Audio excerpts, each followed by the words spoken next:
comments, a number of them endured both. None of them welcomed it, and all of them found it disturbing, humiliating, uncomfortable, and inappropriate. And now we find that it was unlawful sex-based harassment. Our investigation has also found that the executive chamber responded to allegations of sexual harassment in ways that violated their own internal policies, and also constituted unlawful retaliation with respect to one of the complainants. And finally, based on our investigation, we concluded that the executive chamber's workplace culture, one rife with bullying, fear, and intimidation on the one hand, while normalizing frequent flirtations and gender-based comments by the governor on the other, created the conditions that allowed the sexual harassment and retaliation to occur and to persist. As the Attorney General has said, we reached these findings and conclusions after a thorough and independent investigation. We were allowed to, and did, follow the facts without fear, without favor. As you will see in the report, our findings are supported by extensive evidence that includes interviews and testimony from 179 witnesses and review of tens of thousands of documents. I'll now turn it over to my colleague Ann Clark to walk through some of the specifics related to the sexual harassment, the policy violations, and the retaliation.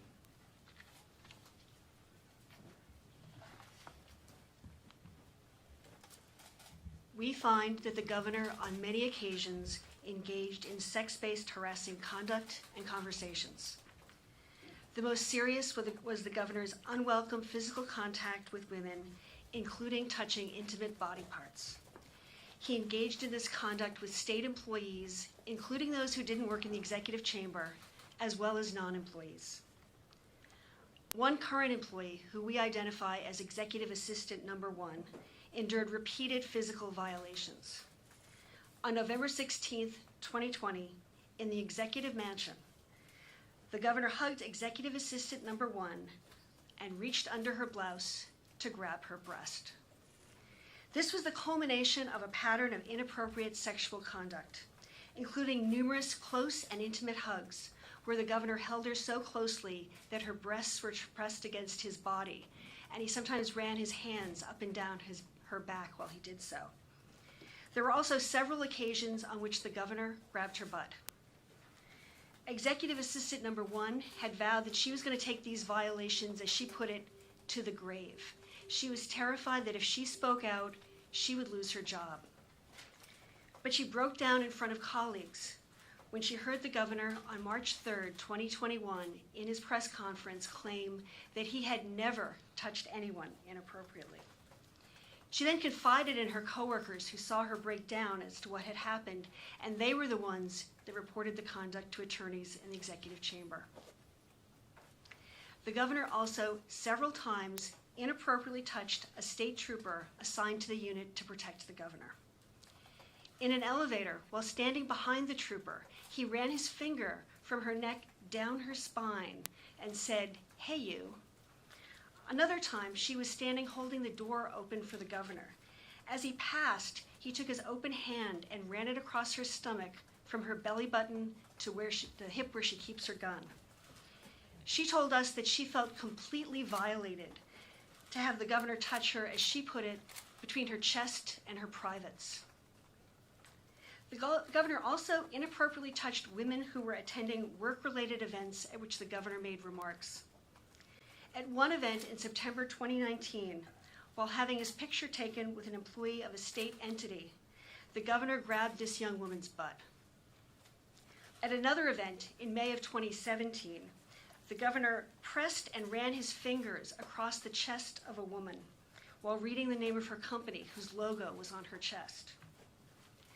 The governor also engaged in a widespread pattern of subjecting women to unwanted hugs and kisses and touching them in ways that made them uncomfortable.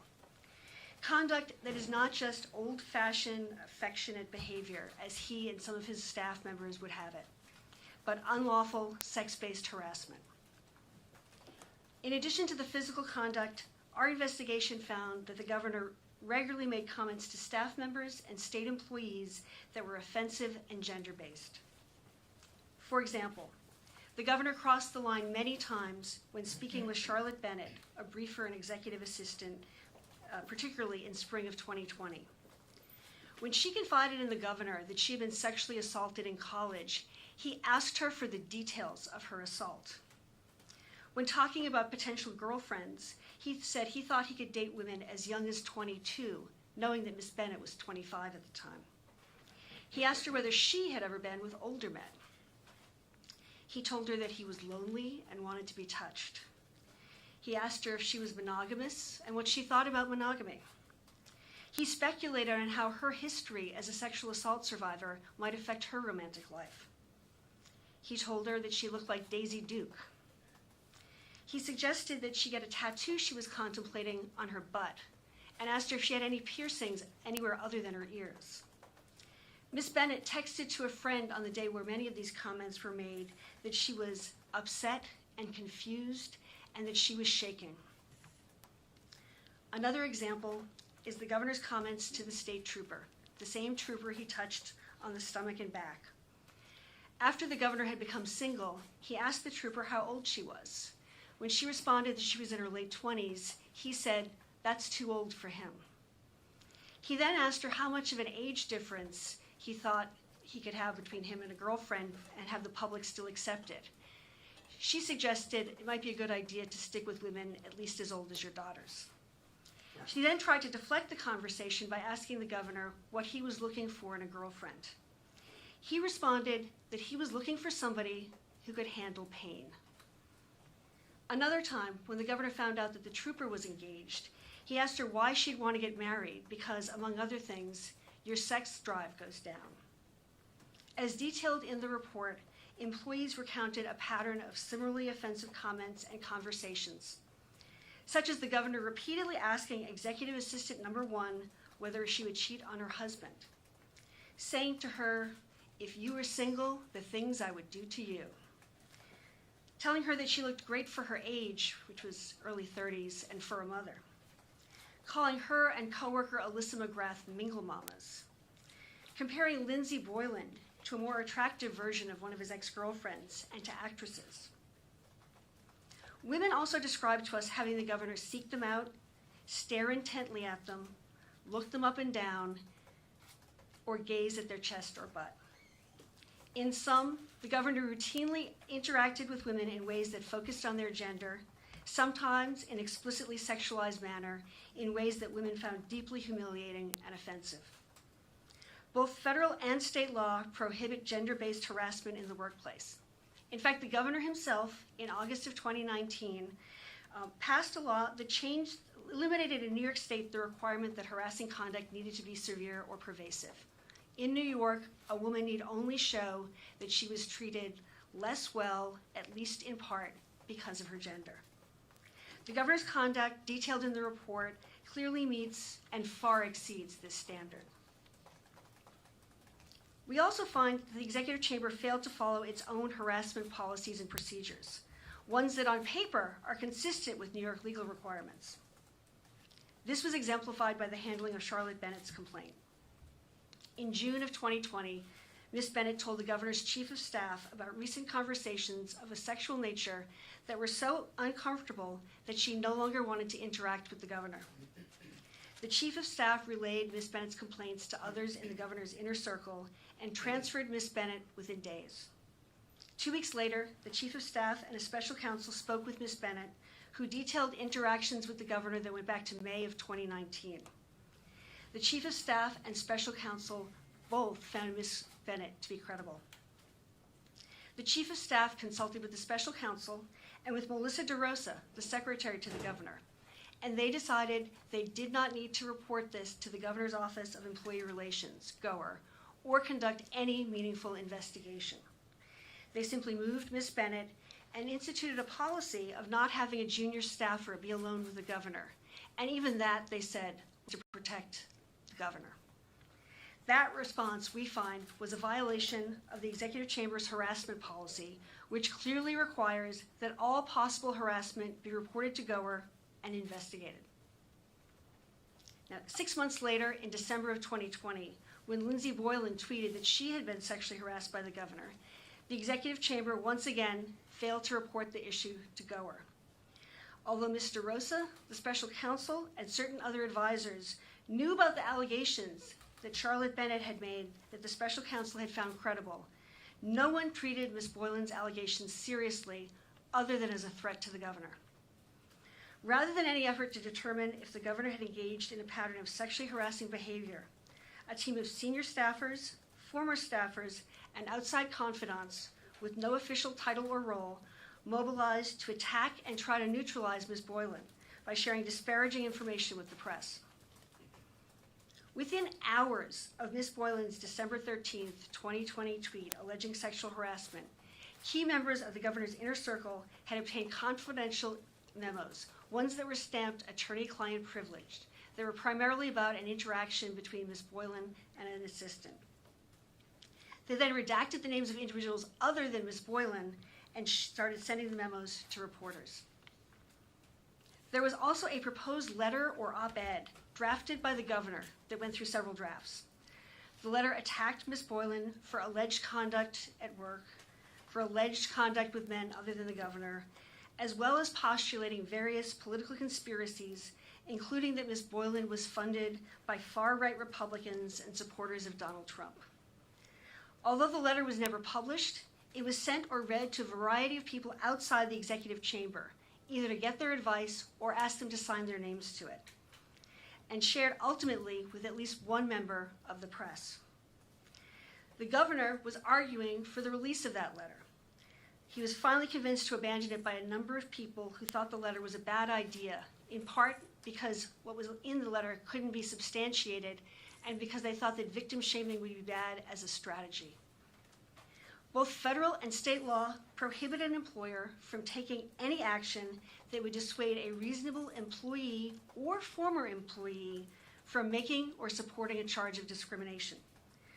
Under that standard, the confidential release of internal records to the press and the dissemination of the letter disparaging Ms. Boylan constituted unlawful retaliation. I will now turn it back to Mr. Kim to say a few words about our findings with respect to the workplace culture within the executive chamber.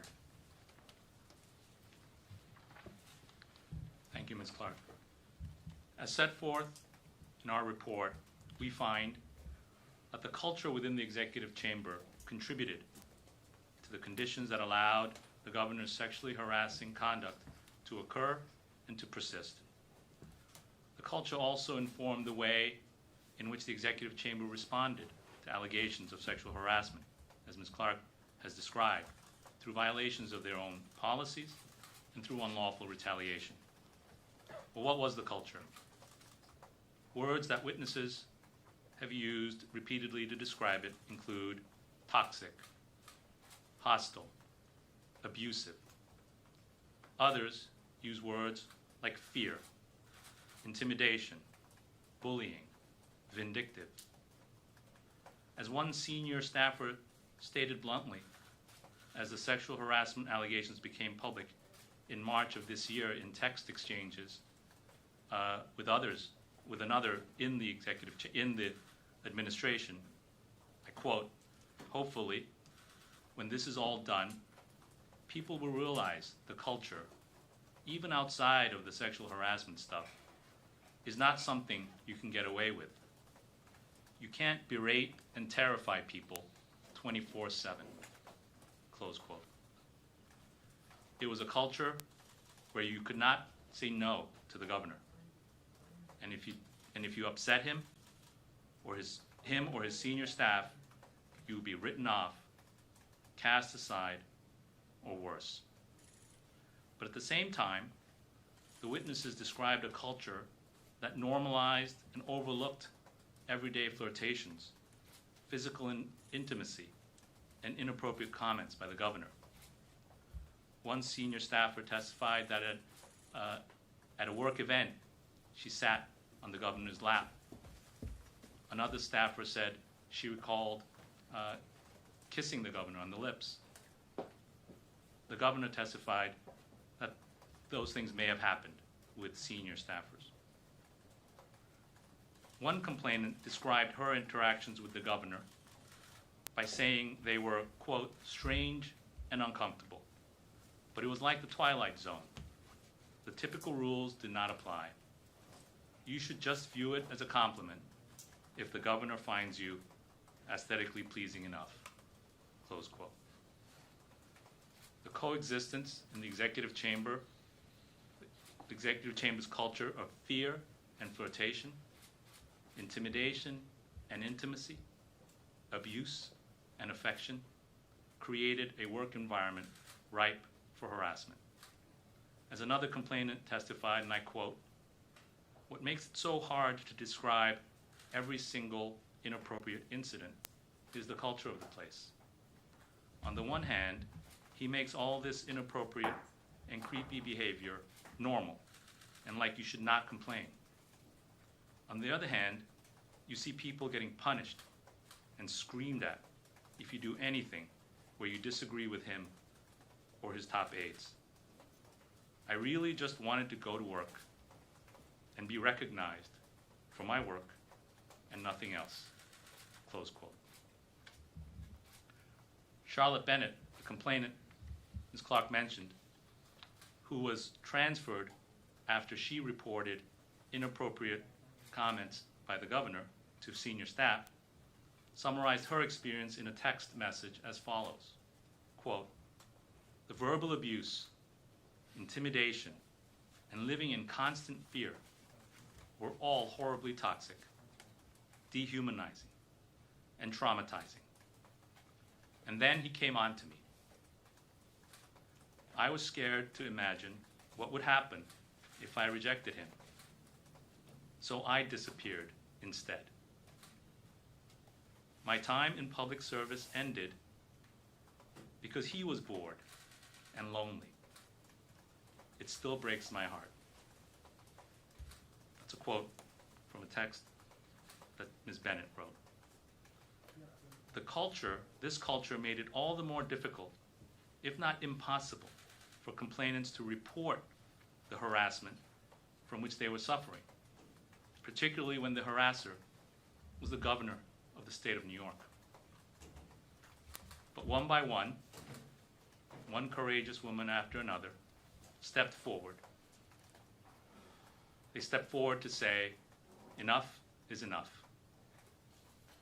They came forward in our investigation to tell us about their experiences, the harassment they suffered at the hands of the governor. In our report, we've used their words, and their words, so long silenced, speak loudly for themselves. These brave women stepped forward to speak truth to power. And in doing so, they expressed faith in the belief that although the governor may be powerful, the truth is even more so. This is what lies at the heart of our investigation and the findings in our report.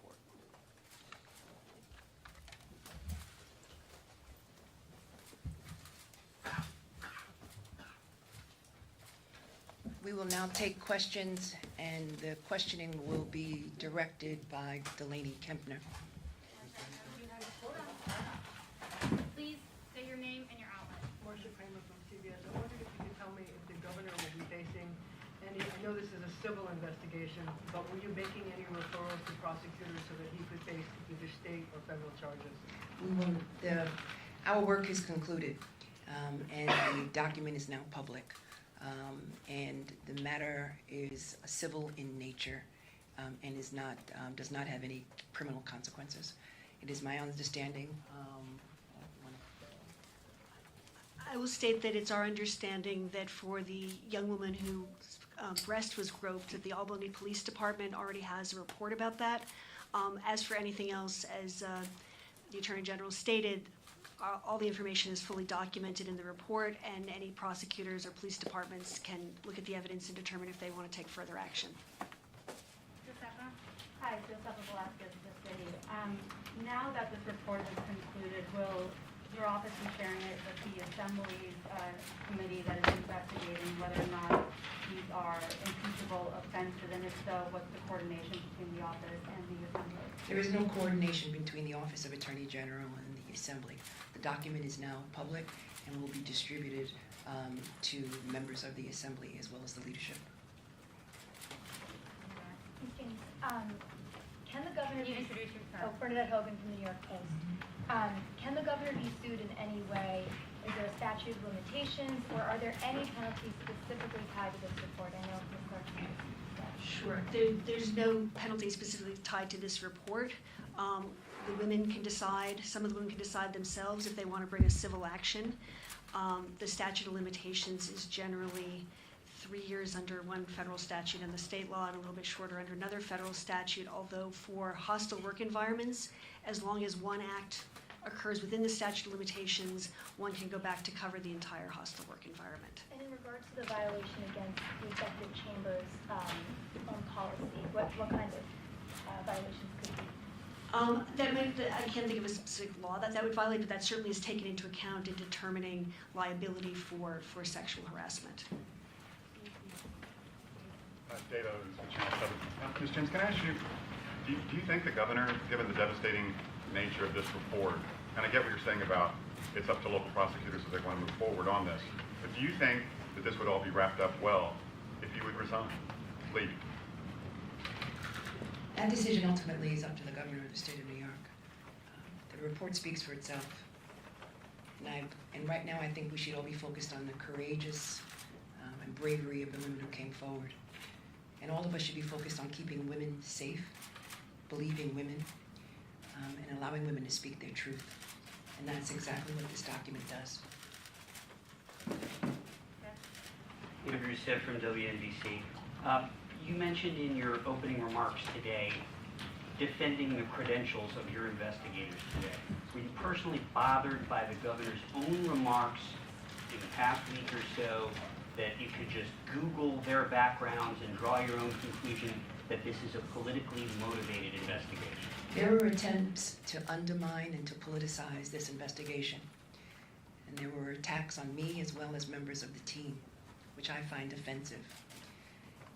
And our focus, again, should be on the bravery and the courage of these 11 women and of the others who came forward. These allegations were substantiated. They were corroborated. And the team before you, Ms. Clark and Mr. Kim, are professionals who are widely respected, not only in New York, but all across this nation. And I support their work, will defend their work, and I believe these women. Zach? Zach King from New York One. You mentioned that it corroborated a lot of what the witness testimony was, who you spoke with during the investigation. When you interviewed Governor Cuomo, did he admit to or deny the majority of what was said here? There was a combination. There are some incidents that he admitted to but had a different interpretation of, and there were other things that he denied or said he didn't recall. Can you speak a little bit more about that? When WNYC, can you speak a little bit more about what that conversation, that 11-hour conversation was like the other week? I can't recount all 11 hours of it. As I said, there were certain things, like he admitted that he asked Ms. Bennett whether she had been involved with older men. He denied touching the state trooper, although he said he might have kissed her at an event. And there were certain things that he turned around and said that, for example, the executive assistant number 1, that he did hug her repeatedly, but claimed she was the one who initiated the hugs. So it was a mixture of admitting to certain things but putting a different spin on them and denying others. It's all outlined in the report. Shimon Prokopetz from CNN. So what are the next steps here? You have this report, obviously a lot of devastating information in it. A lot of people are going to ask, okay, so what happens next? And you're not referring it for criminal charges. What are the next steps that you would like to see perhaps maybe the assembly take or someone else take to have some other kind of punishment or something else here? Because right now it just seems like you have this report and it's out there, and what would be the next steps? We were tasked with the responsibility of engaging in an investigation, and we have concluded our investigation. and our work is done. And so as it relates to next steps, that's entirely up to the governor and or the assembly and the general public. But the work of the Office of the Attorney General and these special deputies has concluded. Do you think the governor should run for re-election? That's a political question. The work of the Office of the Attorney General is done. Okay, we're going to take 2 more questions in here, and then we're going to go virtual. Hi, Dana Rubenstein from the New York Times. This is a little bit of a hypothetical, but if an individual with a history of running a workplace like this were running for governor, would you consider that person fit to serve as the leader of New York State? I don't engage in speculation, Dana. The report speaks for itself. They substantiated and corroborated the allegations and have issued findings that, in fact, the governor violated state and federal laws. Okay, this is the last one here, and then we're going to go virtual. Adam. Adam Reese, NBC News. As a prosecutor and as an attorney general, are you frustrated that you can't move criminally on these charges, numerous charges that you and the investigators have said are both that violate state and federal law? It's not an issue of being frustrated. The issue, we were tasked with the responsibility by the governor of the state of New York to issue a report, and we have issued this report.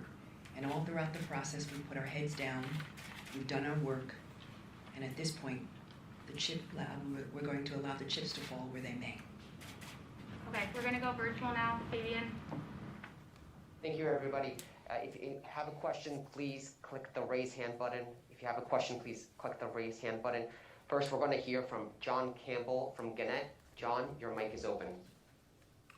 Hi, Attorney General. A couple questions, and I apologize. It's tough to hear some of the questions, so some of these might be repeats here. But the investigation into the governor's book deal, as well as the staff resources that were used on that, does that remain ongoing? That's separate from this. Is it still ongoing? And also, can you make some sort of formal referral to prosecutors' offices based on this report today, or is that something that they would have to pick up the ball on their own? The investigation with respect to the book and whether or not public resources were utilized is ongoing, and it's separate and apart from this investigation. And with regards to criminal jurisdiction usually is conveyed upon the Office of Attorney General. Usually we get a request under the executive law. And at this point in time, our work is concluded, and we will not be engaging in any criminal investigation with respect to the conduct of the governor of the state of New York. Our second question is from Josh Dothy from Washington Post. Josh, your line is open.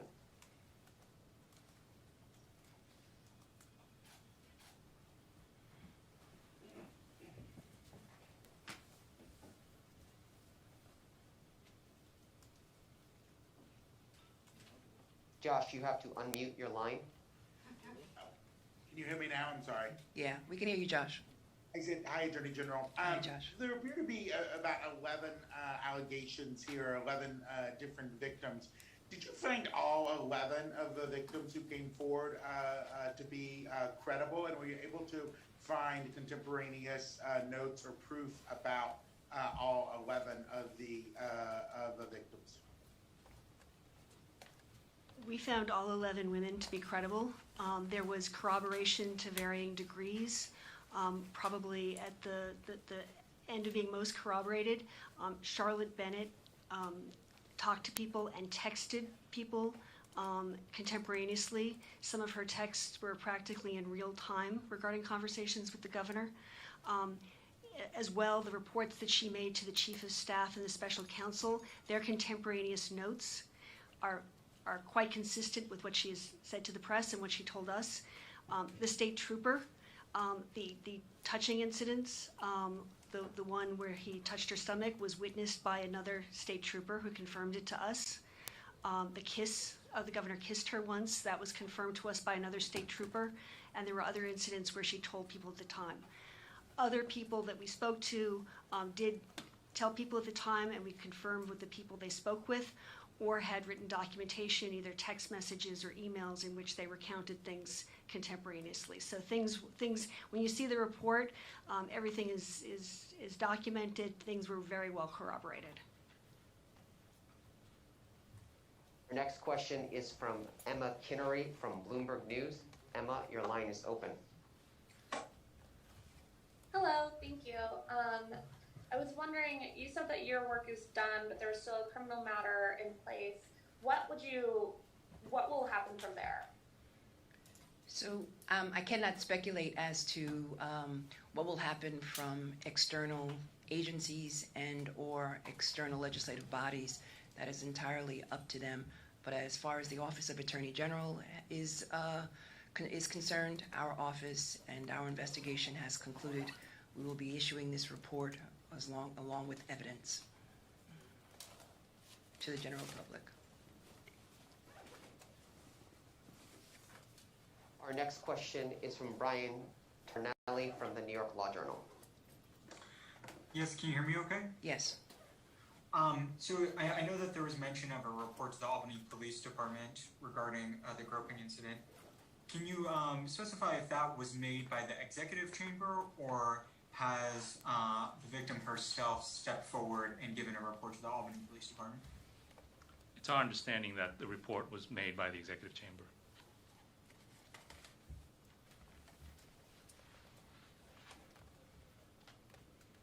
Our last question is from Rebecca Lewis from City and State. Rebecca, your line is open. Hi, Attorney General. I just wanted to ask, with this report out now, you said that you're not going to speculate on whether the governor is fit to serve or if he should run again. What do you want the public to take away from this report? That these 11 women were in a hostile and toxic work environment, and that we should believe women, and that what we have an obligation and a duty to do is to protect women in their workplace. And what this investigation revealed was a disturbing pattern of conduct by the governor of the great state of New York. And those who basically did not put in place any protocols or procedures to protect these young women who believed in public service. I believe women, and I believe these 11 women. I thank you all for being here this morning. Thank you.